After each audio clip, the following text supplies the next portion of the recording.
brother announced his engagement on a Thursday, and by Saturday my mother had already decided which part of my life she was going to dismantle to pay for it. I didn't know that yet. I was in Portland for a ceramics residency, elbow deep in clay, phone face down on a workbench, genuinely happy for the first time in about 2 years. When I finally checked my messages that night, there were 11 from my mother. The last one said, "We made some decisions about the shop. Call me when you're not being dramatic about missing a family dinner." I hadn't missed a family dinner. I'd been 3 states away for 6 weeks. But that's the thing about my family. Inconvenient geography gets filed under personal failing. I called her back from the parking lot of my Airbnb, sitting in my rental car with the heat running, because it was February, and I'd packed wrong. She picked up on the first ring. "Your brother's getting married," she said, before I could say hello. Like I didn't already know. Like I hadn't sent him a voice message the moment he told me, crying a little because, despite everything, I love him. "I know, Mom, I was there when he called." "We want to do this right," she said. "The venue, the rehearsal dinner, the whole thing. It's a big moment for this family." I waited. With my mother, there's always a second sentence, a third, a buried one.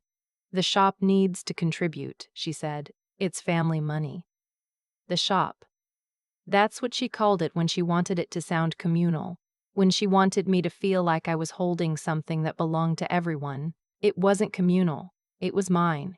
It had been mine for 4 years, and before that it was my grandmother's, and before that it was the best 15 years of my grandmother's life, poured into 900 square feet of a corner storefront in Asheville, North Carolina. My grandmother made candles. That sounds simple when I say it like that. She made candles the way some people make cathedrals. Slowly, with intention, with the understanding that the thing you're building has to hold light. She started Wren & Wick in 1987 out of her garage, moved into the storefront in 1993, and ran it until her hands got bad and she handed me the keys in 2020 with a note that said, "Don't sell it to someone who doesn't know what it's for." I didn't sell it to someone who doesn't know what it's for. I didn't sell it. I grew it. I added a small workshop space in the back. I started a subscription line that now ships to 22 states. I hired 2 part-time employees. I got us into a regional gift shop collective that put our candles next to brands charging 4 times what we charged, and we held our own. My mother visited once in those 4 years. She said it smelled like a spa and asked if the margins were good enough to be worth the trouble. "The shop doesn't have money to contribute to a wedding, Mom," I said, still in the parking lot, watching my breath fog the windshield. "I have money. I'm a separate person. Your family," she said. Like that was a rebuttal. We went around it twice more, and then she said she was tired and we'd talk when I got home. She said it the way someone says it when they've already made the decision and they're just waiting for the calendar to cooperate. I should have pushed harder, I know that now, but I was tired too, and I thought I understood the shape of what she wanted. Some contribution to the wedding costs, a conversation about numbers, something I could navigate. I didn't understand yet that she wasn't asking.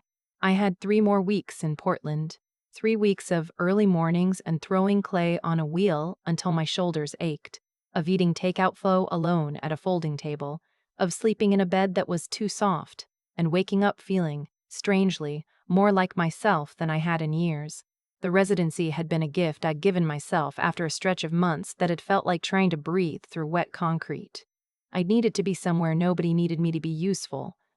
I came home on a Tuesday. The drive from the airport took 40 minutes and I was singing along to something embarrassing on the radio when I turned onto the street where my shop sits and saw the paper in the window. Not a sign. A notice. The kind printed on yellow paper with official headings and small text, and the name of a company I didn't recognize in the upper left corner. I parked wrong, half on the curb, and got out without turning off the car. The notice was taped to the inside of the glass, so I had to press close to read it. It referenced a pending lease assignment. It named a transferring party. The transferring party was my mother. My mother, who was not on my lease. My mother, who had no legal relationship to Wren & Wick whatsoever. My mother, whose name appeared on that document next to a signature that had my initials on it and was not mine. I stood on the sidewalk in my coat from 3 days ago and thought, very clearly, she didn't. Then I thought, she did. The shop was locked. My key still worked, which told me they hadn't gotten that far yet. Inside, everything looked the same, the display cases, the hand-lettered signage my friend had painted for free as a birthday gift. The photograph of my grandmother at the original garage setup, 1987, squinting at something off camera, laughing. I sat down on the stool behind the register and called my mother. She answered like she'd been waiting. "You're back?" she said. "What did you do?" A pause. Not the pause of someone caught, the pause of someone deciding how much patience to extend. "We found a solution," she said. "A solution. Your brother needed a venue deposit. The place they want books 18 months out, and the window was closing. We needed to show liquidity." "You used my shop as collateral," I said. "We used the lease," she corrected. "It's different. Mom." My voice came out flatter than I meant it to. "My name is on that lease, not yours. You were unavailable." I looked at the photograph of my grandmother, squinting, laughing, not knowing any of this was coming. "I had a phone," I said. "I had it with me every day." "You weren't responding to family matters. This is my business." "This is your grandmother's business," she said, sharp now, the patience gone. "And your grandmother was part of this family. Everything she built was for this family. Your brother is getting married. This is a family moment. You're making it about yourself." I didn't say anything for a moment. I was looking at a candle on the display shelf nearest to me. Beeswax, amber-colored, label handwritten in the batch I poured myself 2 months ago. I had 60 of those. I knew exactly how long they'd taken. "Where's the lease assignment going?" I asked. "The venue needs a guarantor with commercial property standing." "So you're putting my lease up as a guarantee for a wedding venue deposit for your brother's wedding," she said, as if the destination changed the nature of the road. I asked her to send me everything. She said there wasn't much to send. I told her to send it anyway. She sighed the way she sighs when she thinks I'm making her life difficult, and then she said your brother will explain it better. He understands the financial side. My brother got on the phone sounding cheerful in a way that felt rehearsed. "Hey," he said, "before you say anything, this is temporary." "What does temporary mean?" "It's a guarantee, not a transfer. We're not taking anything. It's just paperwork to get the venue secured. The second the deposit clears, we release it." "You forged my signature," I said, upbeat. "Mom signed as family representative. There's no such thing legally." "Okay, you know what, can we not make this a whole thing? It's a guarantee on a deposit. It's not like we're selling the place." I wanted to believe him. That's the thing nobody tells you about families that do harmful things. They're still the people who drove you to the airport when you had an early flight and remembered how you take your coffee and called you on your birthday before anyone else did. The harm doesn't cancel the history. It lives alongside it, which is almost worse. "Release it," I said, "before anything clears. Release it today." "I can't do that today. It's today," I said, "or I call the venue myself." He stopped being cheerful. "You would ruin my engagement," he said, like I was the one who'd started this.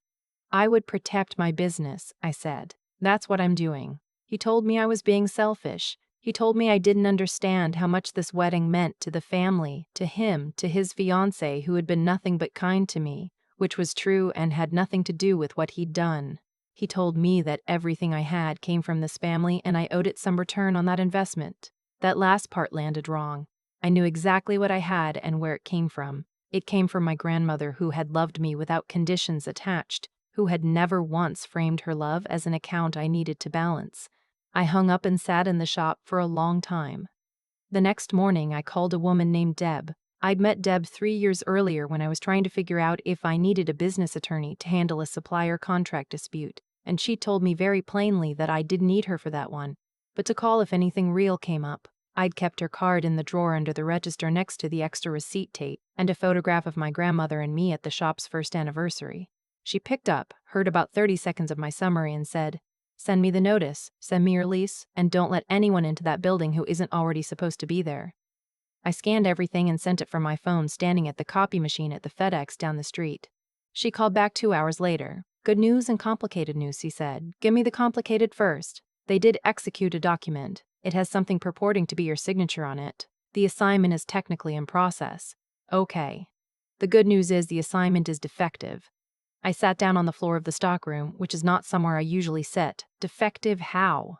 "Your lease has a non-assignment clause with a specific carve-out for family members. The carve-out is narrow. It only applies to direct transfer of business ownership, not third-party guarantees for unrelated obligations. What your mother signed doesn't qualify." Additionally, the signature doesn't match your notarized documents on file when you took over the lease. If anyone does a side-by-side, it fails. So they can't do this. They couldn't do it cleanly, she said. They did it anyway, which tells us something about how they were thinking about the risk. She filed a notice of defective assignment that afternoon. She sent a cease communication letter to the venue, which was genuinely innocent in all of this, and probably not thrilled to find out they were holding paperwork with a forged signature. She sent formal correspondence to my mother and my brother, indicating that any further attempt to use Renenwick's lease, assets, or business name as collateral without my consent would result in both civil and criminal action. Criminal. That word.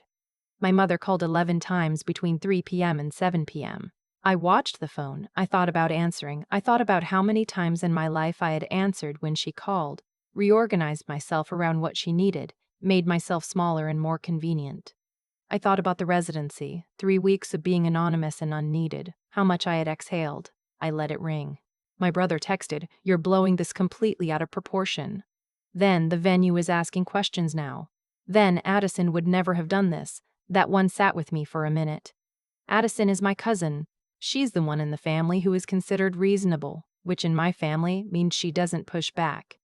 They meant it as a comparison that should embarrass me. It didn't. On the third day, my parents came to the shop. They arrived together, which meant they'd coordinated, which meant this was a strategy. My mother walked in first. She had on the blazer she wears when she wants to be taken seriously. My father stayed close to the door with his hands in his pockets, which is what he does when he wants to be present without being accountable. My brother came in last, phone in his hand, scanning the room like he was assessing a property. "This is unnecessary," my mother said before she'd fully crossed the threshold. "Which part?" I asked. I was behind the counter. I put the counter between us on purpose. "The attorney, the letters. You are making your brother's engagement into a legal situation." "You made my business into a legal situation," I said. My father cleared his throat. "Sweetheart, let's just talk through this. We can talk. It doesn't change the notice. The assignment is defective and it's been formally disputed." My mother's jaw moved. "We did not forge anything. I signed as your representative. I didn't appoint you as my representative. You're my daughter. That's not a legal designation, Mom." She made a sound that wasn't quite a word. Then she shifted, the way she does when an argument isn't working, and she needs to find a new angle. "You are going to humiliate your brother," she said. "His fiancé's family is involved now. There are people watching." "There are always people watching," I said. "That's not a reason to let you use my business as a prop." My brother stepped forward. He put the phone away, which meant he was about to say something he considered important. "I need this venue," he said. "It's the one she wants. I've been trying for 8 months to make this right for her after everything last year." He stopped. I knew what last year meant. It had been a hard year for them. I had been there for it, more than anyone in the family had been. "I'm not asking you to give up anything. I'm asking for a temporary guarantee that I will personally back the second my bonus clears in April." I looked at him. I wanted so much for that to be enough. "You should have asked me," I said, "before you did it. You should have called me and said, 'I need your help. I need this. Will you consider it?' I would have considered it." He blinked. "Instead, you took it," I said. "You didn't ask, you took, and then you signed something with my name on it, and then you sent Mom to explain it to me like it was a calendar adjustment." A long quiet. My father spoke toward the floor. "We didn't think you'd say yes." There it was, the real thing finally, after all the other things. They hadn't asked because they'd assumed no, and so they'd skipped the asking. "So you just went around me," I said. "We made a decision," my mother said, gathering herself back up. "As a family, you were away. There wasn't time. There was time to forge a document," I said. "There wasn't time to make a phone call." She didn't answer that. My brother looked at the floor. My father looked at the door. I told them Deb would be in contact about next steps. I told them the shop was open and I had customers coming and I needed them to leave. My mother started to say something about how I'd always made everything harder than it needed to be, how I'd always had to be the one who complicated things, how my grandmother would be. "Don't," I said. "Don't use her." She stopped. My father touched her arm. They left. My brother paused at the door. He looked younger than he is, right then. He looked like the kid I used to split Halloween candy with on the living room floor. I really am sorry, he said, for the way it happened. I know, I said. And I did. I could hear the truth of it. But you're still going to fight this. I'm going to protect this, I said. Those are different things. He nodded once, slowly, and left. I stood behind the counter for a long time after that. The shop smelled like wax and cedar and the faint vanilla undertone of the holiday stock I hadn't fully rotated out yet. Outside the window, people walked by with coffees and dogs and somewhere to be. The neighborhood had changed a lot since my grandmother opened here. The rents were punishing now. The foot traffic was younger. Half the storefronts on my block had turned over twice in 4 years. We hadn't. We were still here, which was its own kind of miracle, which was the thing nobody in my family ever seemed to understand was the actual achievement. 2 weeks later, Deb sent a summary letter. The assignment was formally voided.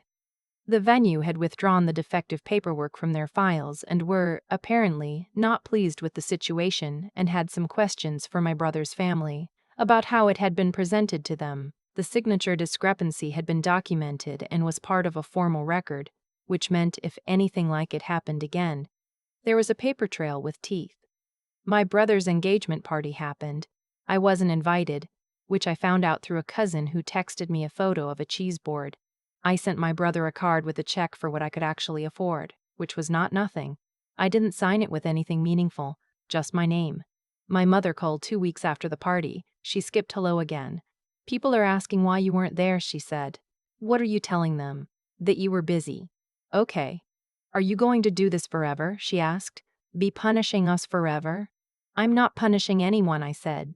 I'm here, I'm running my business. I sent your son a card. You reported us. To an attorney. You forged my name, Mom. A silence that had a shape to it. We thought you'd help, she said finally, quieter. We always thought you'd help. You didn't ask, I said. That's the whole thing. You never asked. She didn't say anything. I heard her breathing. I thought about all the years of that, all the dinners and holidays and phone calls where I'd arranged myself around what everyone needed and called it love. I thought about the residency, the clay, the wet gray mornings, the feeling of making something without anyone waiting to see if it could be useful. I would have helped, I said, if you'd asked me like a person. She didn't have an answer for that. We talked for 4 more minutes about nothing and then said goodbye. I don't know what happens next with my family. I know my brother is getting married in September and I hope the wedding is beautiful because I do love him and I do love her, and love doesn't go away just because people do damage. I know my mother is going to struggle to hold this new shape of me, the one that doesn't automatically bend. I know my father will wait and see, which is what my father always does. I know I walked into the shop the morning after Deb's summary letter and made a full batch of the amber beeswax candles, the ones that take 4 hours if you do them right. I put a record on. I didn't answer my phone. The light came through the front windows the way it does in late morning, cutting across the display case at an angle that makes everything look intentional. My grandmother chose this corner specifically for that light. She told me once that the right light can make an ordinary thing look like it matters. I thought she was talking about candles. I think now she was talking about everything. They thought they could assign my lease like it was a line item. They didn't read the clause. They didn't ask. They assumed I'd be manageable, and then when I wasn't, they assumed I was being difficult. But here's the thing about building something slowly and carefully over years. You learn its structure. You know every clause, every corner, every load-bearing wall. You know what holds. They went around me because they thought I was the soft part of the plan. They were wrong about which part was soft. And if there's anything I want to say to anyone who recognizes the story, anyone who's been the one the family borrows from without asking, anyone who's been called difficult for having a boundary, anyone who has stood in the thing they built and felt it shake because someone who loves them decided it was available, it's this: the document they forge has to have your signature on it. That means they already knew they needed your yes. They just decided to take it anyway. That's not family acting as family. That's family acting as creditors. And you are allowed to dispute the debt.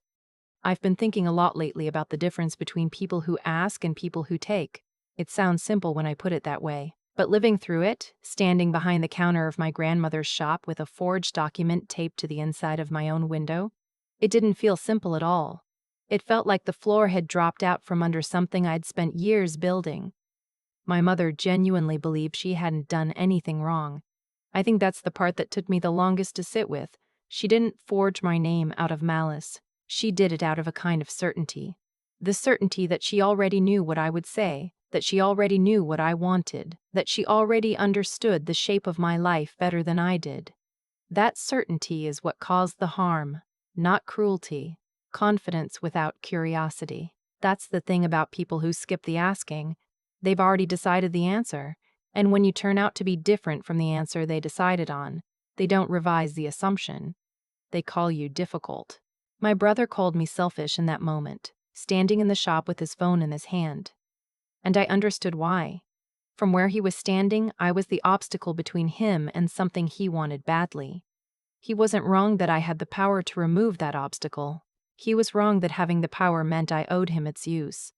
Those are two completely different things, and learning to feel the difference in my own body, not just understand it intellectually, is something I think I'll be working on for a long time. What I know now is that the way my family treated my shop was the way they had always, quietly, treated me. As a resource that was available. Not a person whose consent was required, but a practical asset that could be pointed at problems. My grandmother never treated me that way. She handed me the keys and said, "Don't sell it to someone who doesn't know what it's for." She wasn't talking about strangers. I think she knew exactly who she was warning me about. The ethical failure in this story isn't hard to name. You don't sign someone else's name to a legal document without their knowledge. That's not a gray area. But I think the deeper failure happened earlier. The moment my family decided that loving me and respecting my autonomy were two separate things, and that one could exist without the other. Love without respect is just possession with softer language. The intelligent move, the one Deb helped me make, was to know my own document, to understand the clause that protected me before anyone told me it existed, because I'd read the lease carefully when I signed it, because I took the shop seriously, because I believed what I'd built had weight. Ignorance of your own protections is how other people get to decide your limits for you. And the part that took the most out of me, the actual grit of it, was not making the phone call to Deb, not disputing the assignment, not standing behind that counter while my mother told me I was making everything harder. The hardest part was not softening when my brother said please. The hardest part was holding the line when the person on the other side of it is someone you love. I did it anyway, not because I stopped loving him, because I finally understood that protecting what I'd built was also a form of love. Love for my grandmother. Love for the work. Love for the version of myself that had shown up every morning for 4 years and made something real. The lease had a clause they never read. But the more important thing they never read was me.